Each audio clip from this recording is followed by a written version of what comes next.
Hello friends मैं स्वप्निल रेगे स्वागत करता हूं आप सभी का हमारे YouTube channel we are ISO में। और आईएसओ 14001 2015 यानी ईएमएस की सीरीज में आज हम बात करेंगे क्लॉज नंबर 6 प्लानिंग की। देखिए ये क्लॉज आपसे ये कह रहा है कि आपको प्लानिंग करना है, ठीक है। अब प्लानिंग किस चीज की करना है? यहां पे दो चीजें हैं जिनकी प्लानिंग की बात हुई है। एक है रिस्क एंड अपॉर्चुनिटी की प्लानिंग करना है, ठीक। आपके ऑर्गेनाइजेशन में आपके एनवायरमेंट मैनेजमेंट सिस्टम में क्या रिस्क है, क्या अपॉर्चुनिटी है, उसको लेकर आपको प्लानिंग करना है। और दूसरा जो है वो है आपके इन्वायरमेंटल ऑब्जेक्टिव, ठीक है। इन दो को लेकर आपको प्लानिंग करना है। प्लानिंग का मतलब इनको किस तरह से आप एग्जीक्यूट करेंगे और इनको अचीव करने के लिए या इनमें जो इनको जब आप एड्रेस करेंगे तो उसमें जो चीजें निकल कर आएंगी उसके सॉल्यूशन के लिए आपका प्लान ऑफ एक्शन क्या होगा। तो दो चीजें हैं जिनकी यहां पर प्लानिंग करना है इस क्लॉज में। एक है रिस्क एंड अपॉर्चुनिटी और दूसरा है ऑब्जेक्टिव। पहले हम बात करते हैं 6.1 जो क्लॉज है, सब क्लॉज है, action to address risk and opportunity. देखिए इसमें अंदर भी बहुत सारे क्लॉजेस के अंदर क्लॉजेस हैं। समझने वाली बात यह है कि आपका जो ईएमएस है, एनवायरमेंट मैनेजमेंट सिस्टम है, इसमें जो भी प्रोसेस आप कर रहे हैं अपनी ऑर्गेनाइजेशन में, वो प्रोसेस किसी आउटकम की एक्सपेक्टेशन में आप कर रहे हैं, है ना। मतलब उन प्रोसेस के जरिए आप कुछ रिजल्ट चाहते हैं, ठीक। और ये रिजल्ट क्या चाहते हैं आप कि आप कुछ पॉजिटिव, है ना, कुछ इफेक्ट, पॉजिटिव इफेक्ट आप चाहते हैं। मतलब आपकी ऑर्गेनाइजेशन का जो आउटकम निकलेगा, जो आप जो प्रोसेस करेंगे ईएमएस की, इन प्रोसेस से जो आपको रिजल्ट मिलेगा। देखिए जब भी कोई प्रोसेस होती है तो इधर से आप इनपुट देते हैं, यहां एक्टिविटी होती है और यहां पे आपको आउटपुट मिलता है, ठीक। ये आप चाहते हैं, ये क्या है आपका डिजायर्ड इफेक्ट, ठीक है। मतलब ये आपका पॉजिटिव इफेक्ट आप चाहते हैं, कुछ पॉजिटिव आपको मिले, ये आप चाहते हैं। इसके लिए आप ये पूरी प्रोसेस करते हैं, ये एक्टिविटी करते हैं, ठीक। अब होगा क्या, ये जो डिजायर्ड इफेक्ट है आप हमेशा ये चाहेंगे कि ये ज्यादा से ज्यादा हो, और जो अनडिजायर्ड इफेक्ट है इसके जो ठीक अपोजिट है ना, वो कम से कम हो। मतलब अनडिजायर्ड इफेक्ट की जहां तक बात है वो आप चाहते हैं कि कम हो, रिड्यूस हो, ठीक। और जो डिजायर्ड इफेक्ट है ना, जो पॉजिटिव टाइप का जो इफेक्ट है जो आप चाहते हैं, ठीक है, वो आप चाहेंगे कि ये इंक्रीज हो, ठीक। ये दो चीजें आप चाहते हैं अपनी ईएमएस की प्रोसेस से। अब इसका एक सिंपल सा मतलब होता है कि जब भी आप बात कर रहे होते हैं अनडिजायर्ड इफेक्ट की, ठीक, जब भी आप बात कर रहे होते हैं अनडिजायर्ड इफेक्ट की, मतलब जो आप नहीं चाहते हैं उस तरह के इफेक्ट की आप जब बात कर रहे हैं, तो इसका मतलब है कि ये आपके लिए शायद किसी तरह की रिस्क जनरेट करता है ना। मतलब ये रिस्क जनरेट करने वाला इफेक्ट है। इसके होने से अगर आपको कोई ऐसा रिजल्ट मिल रहा है जो आप नहीं चाहते, है ना, आप तो कुछ अच्छा चाहते हैं, लेकिन अगर वो नहीं मिल रहा तो आप क्या कहेंगे उसे, अनडिजायर्ड इफेक्ट। और ये क्यों हो गया अनडिजायर्ड इफेक्ट? क्योंकि ये रिस्क जनरेट कर देगा, ये रिस्क को बढ़ाएगा। तो आप हमेशा ये चाहते हैं कि ऐसा अनडिजायर्ड इफेक्ट जो कि रिस्क कहला रहा है, इसको आप रिड्यूस करें, है ना, कम करें या प्रिवेंट करें। और इसके ठीक अपोजिट एक इफेक्ट होता है जो डिजायर्ड इफेक्ट होता है, जो आप चाहते हैं कि अगर मैं कोई काम कर रहा हूं तो ये मुझे कुछ पॉजिटिव दे। तो इस तरह का जो इफेक्ट होता है इसको हम कहते हैं अपॉर्चुनिटी, ठीक है। और इसको आप चाहते हैं इंक्रीज करना। ये जितनी बढ़ेगी उतना आपके लिए फायदेमंद है और ये जितना कम होगा उतना आपके लिए बेहतर है। अनडिजायर्ड इफेक्ट, रिस्क कम होनी चाहिए और जो अपॉर्चुनिटी है, जो डिजायर्ड इफेक्ट है, वो बढ़ना चाहिए, ठीक है। इसी चीज की यहां पर बात हो रही है। और जब भी ये होगा आप समझिए कंटिन्यूअस, है ना, इंप्रूवमेंट आपके ऑर्गेनाइजेशन में होगा, ठीक है। ये दो चीजें जब होंगी, मतलब रिस्क रिड्यूस होगी और अपॉर्चुनिटी बढ़ेगी, तो इंप्रूवमेंट होगा। और ये कंटिन्यूस प्रोसेस है, ये हमेशा चलती रहती है। आपको हमेशा रिस्क को कम करना है, अपॉर्चुनिटी को बढ़ाना है। इसी की बात इस क्लॉज नंबर 6.1 में कही गई है। इसी रिस्क और अपॉर्चुनिटी की बात यहां पे कही गई है। यहां पे एक चीज समझने लायक है कि हमको सबसे पहले क्या जानना होगा। अगर मैं कहता हूं कि action to address risk and opportunity, मतलब रिस्क और अपॉर्चुनिटी के ऊपर एक्शन लेना है, उसका प्लान करना है, एक्शन प्लान करना है, क्लॉज है प्लानिंग। तो एक्शन प्लान किस चीज के लिए? रिस्क और अपॉर्चुनिटी को एड्रेस करने के लिए। तो सबसे पहली जो चीज है वो ये है कि आइडेंटिफाई करिए किस चीज को? रिस्क एंड अपॉर्चुनिटी को।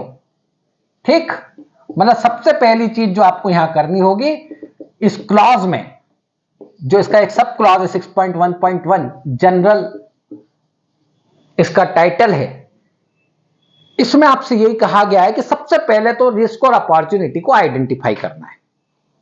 जब आप रिस्क और अपॉर्चुनिटी को आइडेंटिफाई करेंगे उसके बाद ही आप उसके ऊपर कोई एक्शन ले पाएंगे, है ना।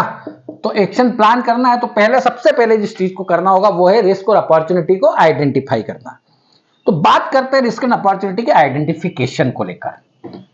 तो समझिए इस चीज को, रिस्क और अपॉर्चुनिटी जैसे हमने कहा जो आप नहीं चाहते वो रिस्क है ना। जो अनडिजायर्ड इफेक्ट है वो रिस्क है, और जो डिजायर्ड इफेक्ट है वो अपॉर्चुनिटी है।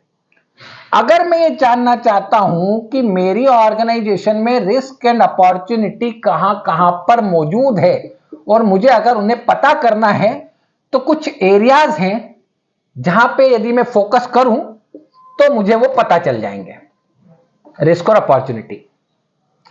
इसमें सबसे पहला है जो मेरे इन्वायरमेंटल एस्पेक्ट है। ठीक है, इन्वायरमेंटल एस्पेक्ट जो है, यहां से आपको अपनी ऑर्गेनाइजेशन में क्या रिस्क है क्या अपॉर्चुनिटी है यह आइडेंटिफाई करना आसान होता है। कैसे होता है ये भी हम समझेंगे। दूसरा है कंप्लायंस ऑब्लिगेशन।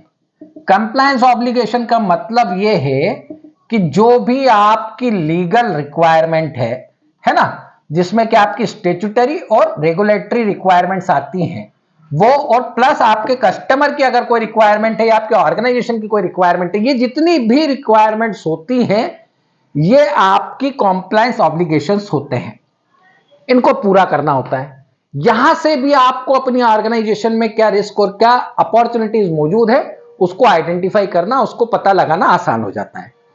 अगला जो है वो है आपकी ऑर्गेनाइजेशन के इश्यूज, जिनकी बात हमने क्लॉज नंबर 4.1 में करी। हम जानते हैं इश्यूज जो होते हैं वो ऑर्गेनाइजेशन के पर्पस पे इफेक्ट डालते हैं। अगर आप इसको आइडेंटिफाई कर ले, इसको पता लगा ले, तो आपको समझ आ जाएगा कि कहां रिस्क है और कहां अपॉर्चुनिटी है। और चौथा जो है वो है इंटरेस्टेड पार्टीज और उनकी नीड्स एंड एक्सपेक्टेशंस, है ना, यानी क्लॉज नंबर 4.2। इसके जरिए भी आप अपनी ऑर्गेनाइजेशन में क्या रिस्क है क्या अपॉर्चुनिटीज है उसको आइडेंटिफाई कर सकते हैं। तो बात हो रही है इन चार की। अगर मुझे यहां से पता करना है तो कैसे समझ आएगा? इन्वायरमेंटल एस्पेक्ट के जरिए रिस्क और अपॉर्चुनिटी। कंप्लायंस ऑब्लिगेशन से कैसे पता करूंगा मैं रिस्क एंड अपॉर्चुनिटी? इश्यूज से कैसे पता करूंगा? और इंटरेस्टेड पार्टी की नीड्स एंड एक्सपेक्टेशन से मैं कैसे पता करूंगा कि क्या रिस्क है मेरे बिजनेस में, मेरे ईएमएस में? वो मुझे यहां से समझ आएगा। तो सबसे पहले बात करते हैं इन्वायरमेंटल एस्पेक्ट की, कि हम इन्वायरमेंटल एस्पेक्ट के जरिए कैसे पता करेंगे कि हमारी ऑर्गेनाइजेशन में, हमारे ईएमएस में, हमारे इन्वायरमेंटल मैनेजमेंट सिस्टम में क्या रिस्क और अपॉर्चुनिटी मौजूद है। देखिए हमने बात करी इन्वायरमेंटल एस्पेक्ट की, ठीक है, एस्पेक्ट। अब देखिए क्या होता है जब ऑर्गेनाइजेशन कोई प्रोसेस करती है और उस प्रोसेस की वजह से जो आउटकम निकल रहा है वो जब भी एनवायरनमेंट के साथ, है ना, उसका इंटरेक्शन होता है तो हम इसे कहते हैं एनवायरमेंटल एस्पेक्ट। ठीक, ऑर्गेनाइजेशन की कोई प्रोसेस हुई, उसकी वजह से, वो प्रोसेस की वजह से जब किसी तरह का एनवायरनमेंट के साथ इंटरेक्शन होता है तो हम कहते हैं कि ये एनवायरमेंटल एस्पेक्ट है। फॉर एग्जाम्पल मेरी ऑर्गेनाइजेशन से मान लीजिए केमिकल निकल रहा है, ठीक है, केमिकल निकल रहा है, ठीक। अब ये केमिकल ऑर्गेनाइजेशन से निकला और बाहर एक नदी है, एक रिवर है, ये केमिकल जाके मान लीजिए इससे मिल गया, तो ये जो इंटरेक्शन हो रहा है इसको एनवायरमेंटल एस्पेक्ट कहते हैं, और इस एस्पेक्ट की वजह से कुछ इंपैक्ट पड़ेगा। इंपैक्ट क्या पड़ेगा कि आदमी के स्वास्थ्य पे नेगेटिव इफेक्ट हो सकता है। अगर जानवर उस पानी को पी रहे हैं तो उनकी तबीयत बिगड़ सकती है, वो बीमार हो सकते हैं, वो मर सकते हैं, है ना। तो ये इन्वायरमेंटल एस्पेक्ट है। तो इस तरह के जितने भी इन्वायरमेंटल एस्पेक्ट आपकी ऑर्गेनाइजेशन में हैं, वहां से आप आइडेंटिफाई कर सकते हैं कि क्या रिस्क है। यहां पे मुझे साफ साफ रिस्क नजर आ रही है कि लोगों को दूषित पानी, खराब पानी, हैजर्डस पानी पीने की वजह से उनकी तबीयत बिगड़ सकती है, उनकी जान पे बन सकती है। तो यह रिस्क है, ठीक है। तो आपकी ऑर्गेनाइजेशन में जो भी एनवायरमेंटल एस्पेक्ट है, वहां से आपको रिस्क और अपॉर्चुनिटीज आइडेंटिफाई करना है, पता लगाना है। पहली चीज तो यह हुई। दूसरी चीज हमने बात करी कंप्लायंस ऑब्लिगेशन की, ठीक है, सिंपल सा कॉन्सेप्ट है। दूसरा क्या था? Compliance obligation. अब अगर मैं बात करूं कंप्लायंस ऑब्लिगेशन की, तो मैं कहता हूं कि कंप्लायंस ऑब्लिगेशन का मतलब है कि जितनी भी लीगल वगैरह की रिक्वायरमेंट है ना, इनको फुलफिल करना।